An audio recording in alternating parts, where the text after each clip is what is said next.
এই যে আওয়ামী লীগ, ছাত্রলীগ, যুবলীগ পালিয়ে গিয়েছে, ওরা কিন্তু দেশকে জনগণের সেবা করব। আমাদের সেবার মনোভাব আছে সবার।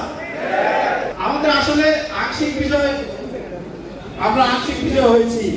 আমাদের বিজয় তখন হবে যখন এরকম সমাবেশে আমাদের রাষ্ট্রনায়ক, ভবিষ্যৎ রাষ্ট্রনায়ক যখন তারেক রহমান প্রধান অতিথি হিসেবে এখানে থাকবে, সেদিন আমরা সফল হব। আর এইটা করতে গেলে একটা নিয়মতান্ত্রিক নির্বাচন এবং ভোটের কোনো বিকল্প নাই।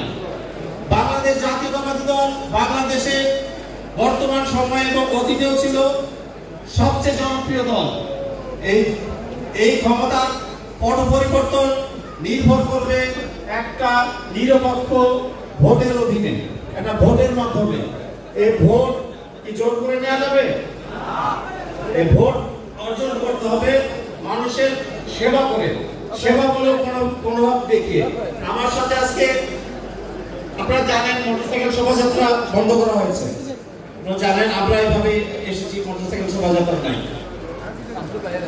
আমার সাথে 50 জন ছেলে আছে, একটা ফ্যামিলি যাচ্ছে। আমি যদি তাদের সুযোগ না দিয়ে হুড় করে 50 জন নিয়ে চলে যাই, ওই ফ্যামিলিটা কিন্তু বিরূপ হবে যে এলাকার আওয়ামী লীগ তো দেশে নাই, আর কিছু তো আছে ইনশাআল্লাহ। নেতৃবৃন্দ, আমি মনে হয় আমি আমার বক্তব্য বুঝিয়ে বলতে পেরেছি।